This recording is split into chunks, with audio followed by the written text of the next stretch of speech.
প্রথম আলোর সাভারস্থ যে প্রতিবেদক জনাব শামসুজ্জামান শামস, তার বিরুদ্ধে একজন বিজ্ঞ আইনজীবী রমনা মডেল থানায় একটা এজাহার রুজু করেছে। ডিজিটাল নিরাপত্তা আইন 2018 সেকশন 25, 31 এবং 35-এর অধীনে। সেখানে বিগত 26শে মার্চ 2023 ইংরেজি তারিখে মহান স্বাধীনতা দিবসে এই প্রতিবেদক কর্তৃক প্রকাশিত একটা ক্যাপশন, ছবি এবং তথ্য সম্পর্কে তিনি এজাহারের বর্ণিত মতে তিনি বলেছেন যে তাতে করে ডিজিটাল নিরাপত্তা আইনের উল্লেখিত ধারায় এই আসামি এবং সম্পাদক মহোদয় জনাব মতিউর রহমান অপরাধ সংগঠন করেছেন এবং সেই এজাহারে 71 টিভির একটা লিঙ্ক এবং একটা অনুসন্ধানের বিষয়ে তিনি সেখানে উল্লেখ করেছেন। আজকে এই মামলার আসামিকে যখন বিজ্ঞ আদালতে প্রেরণ করা হয়েছে, যেহেতু আসামির সংশ্লিষ্টে তদন্তকারী কর্মকর্তার কোনো রিমান্ডের আবেদন ছিল না, আমরা বিজ্ঞ আদালতের কাছে আমাদের আইনগত যুক্তি আমরা তুলে ধরেছি এবং আমরা বলেছি যে এই মামলায় যে অভিযোগগুলো আনা হয়েছে এবং সেই অভিযোগের প্রেক্ষিতে যেই ধারাগুলো আনয়ন করা হয়েছে সেগুলোর সাথে সেটা সামঞ্জস্যপূর্ণ নয়। সুতরাং এই মামলায় আইনত ত্রুটি রয়েছে এবং ন্যায় বিচারের স্বার্থে এই আসামি জামিনে মুক্তি পাওয়ার যোগ্য। যেহেতু এই আসামি একজন সাংবাদিক, গণমাধ্যমের কর্মী এবং তিনি প্রথম আলোর একজন সাংবাদিক, দ্বিতীয়ত তিনি কোনো জ্ঞাতসারে কোনো অপরাধ সংগঠন করেন নাই, সুতরাং ন্যায় বিচারের স্বার্থে তার জামিন মঞ্জুর হওয়া আবশ্যক। বিজ্ঞ আদালত অত্যন্ত ধৈর্য সহকারে আমাদের বক্তব্য শুনেছেন এবং আমাদের আইনগত যুক্তিগুলো বিজ্ঞ আদালত শ্রবণ করেছেন। শ্রবণ করার পরবর্তীতে বিজ্ঞ আদালত সন্তুষ্ট হয়ে এই অবস্থাধীনে, অর্থাৎ তদন্ত যেহেতু প্রাথমিক পর্যায়ে, সুতরাং তিনি জামিনের আবেদন নামঞ্জুর করেছেন এবং সেই মর্মে মৌখিকভাবে আমাদেরকে জানিয়েছেন এবং বলেছেন যে আমি লিখিত আদেশে আমি আমার ফাইন্ডিংস দেব।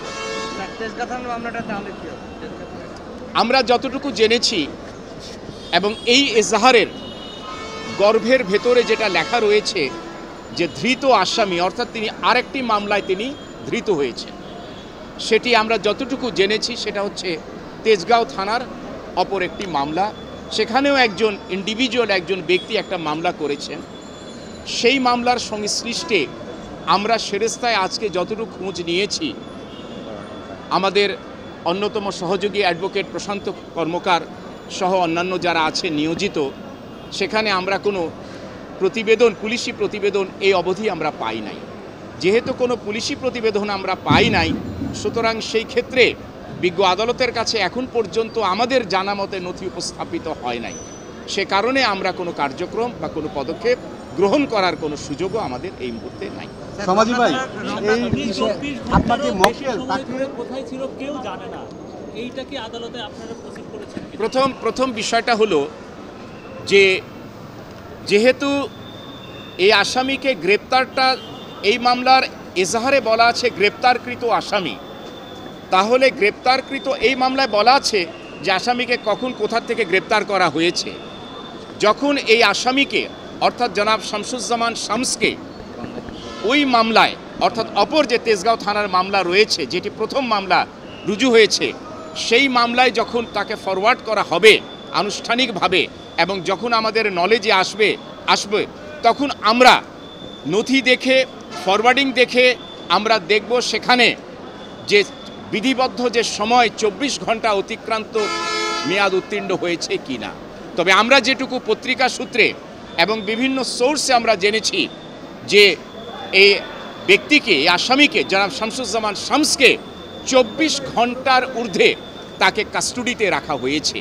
সে 24 ঘন্টার ঊর্ধ্বে তাকে কাস্টডিতে রাখা হয়েছে, যা সংবিধান এবং কোড অফ ক্রিমিনাল প্রসিডিউরের আইনের পরিপন্থী। সুতরাং সেই বিষয়ে পূর্ণাঙ্গ শুনানি, আইনগত যুক্তি শুধুমাত্র সেই মামলায় যখন তাকে ফরওয়ার্ড করা হবে, প্রডিউস করা হবে এবং আমরা যখন সেটা জানব তখন অবশ্যই আমরা আইনজীবী হিসাবে আইনগত যে যুক্তিগুলো থাকা দরকার সেটা বিজ্ঞ আদালতের কাছে উপস্থাপন করব এবং সেই ক্ষেত্রে কি রেমেডি আছে, কি রেমেডি থাকতে পারে, কি রেমেডি পেতে পারে তারও আমরা উল্লেখ করব। এই মামলার ফরওয়ার্ডিংয়ে যিনি তদন্তকারী কর্মকর্তা তিনি বলেছেন তাকে আটকের পরে বঙ্গবন্ধু সম্মেলন কেন্দ্রর আশেপাশে বিভিন্ন স্থানে তাকে নিয়ে ঘোরা গিয়েছেন, কিন্তু তিনি মামলার তদন্ত দায়িত্বপ্রাপ্ত প্রাপ্তির পর এজাহারে বর্ণিত অভিযোগের আলোকে কতটুকু কি পেলেন সেই সম্পর্কে কিন্তু তিনি এই প্রতিবেদনে কোনো কিছুই উল্লেখ করেন নাই। সুতরাং আমরা বিজ্ঞ আদালতের কাছে সেটা উপস্থাপন করেছি যে ইনভেস্টিগেটিং অফিসারের এই অবধি ইনভেস্টিগেশনের কতটুকু তিনি প্রাপ্ত হলেন, কি তথ্যাদি তিনি সংগ্রহ করলেন, কি ম্যাটেরিয়ালস তিনি কালেক্ট করলেন, এই সম্পর্কে দেখা যায় এখানে সব কিছুই উপাদান অনুপস্থিত। কাজে জামিন পাওয়ার জন্য এই আসামি উপযুক্ত এবং ন্যায় বিচারের স্বার্থে মঞ্জুর করা হোক, তা সত্ত্বেও বিজ্ঞ আদালত ন্যায় বিচারের স্বার্থেই সন্তুষ্ট হয়ে জামিন নামঞ্জুর করেছে। সংবাদ, ফিচার ও অনুষ্ঠানের জন্য ভিজিট করুন সংবাদ প্রকাশের ওয়েবসাইট এবং যুক্ত থাকুন ফেসবুক পেজ ও ইউটিউব চ্যানেলের সঙ্গে।